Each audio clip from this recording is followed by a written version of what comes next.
So, immunity boosting and balance చేయగలిగే సామర్థ్యము మన యాక్టివ్ ఇంగ్రీడియెంట్స్‌కి ఉన్నాయి. ఈ రెండిటి కాంబినేషన్, ఈ రెండిటి ఫార్మేషన్ అనేది చాలా చాలా గొప్ప విషయము. అందుకని క్యూర్ సెల్ అనేది చాలా అద్భుతమైంది. మనందరి కోరిక ఆరోగ్యంగా జీవించటం.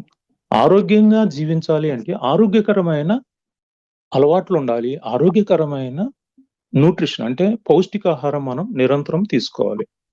సో, పౌష్టికాహారం అంటే vitamins, minerals, carbohydrates, proteins, fat and fibre. మనం తినే ఆహారంలో ఇవన్నీ ఉన్నాయా? లేవా? అనేది మనం చూసుకోవాలి. ఎందుకంటే బాడీ బయట నుంచి ఎక్కడి నుంచి తెచ్చుకుంటుంది? మనమే ఇవ్వాలి.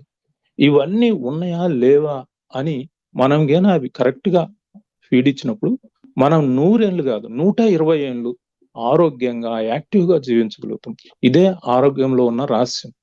సో, కెమికల్స్‌తోనో లేదంటే ఇంకేటితోనో ఎవరు కూడా ఆరోగ్యవంతులు కాలేరు. ఓన్లీ మన ఆహారమే అనారోగ్యానికి మూలమవుతుంది. ఆరోగ్యంగా జీవించటానికి కూడా మూలమవుతుంది. అంటే ప్రతి జీవి జనన మరణాలు అనేవి సహజం. ఎప్పుడు వస్తాయో ఎవరికీ తెలియదు. కానీ జీవించినంత కాలం ఆరోగ్యంగా జీవించటం అనేది మన యొక్క ప్రాథమిక హక్కు. సో, మన బాడీలో ప్రతి ఆర్గాన్‌లో ఉన్నాయేంటి? సెల్స్ ఉన్నాయి. ఈ సెల్స్‌కు ఏం కావాలి? మంచి ఆహ్, ఆక్సిజన్ కావాలి. అలాగే మంచి వాటర్ కావాలి. అలాగే మంచి న్యూట్రిషన్ కావాలి. ఇవి 3 మనం మంచి పరిశుద్ధమైనవి ఇచ్చినప్పుడు సెల్ అన్నీ కూడా ఆరోగ్యంగా ఉంటాయి. సెల్ ఆరోగ్యంగా ఉంటే టిష్యూ ఆరోగ్యంగా ఉంటుంది. టిష్యూ ఆరోగ్యం ఉంటే ఆర్గాన్ హెల్తీగా ఉంటుంది.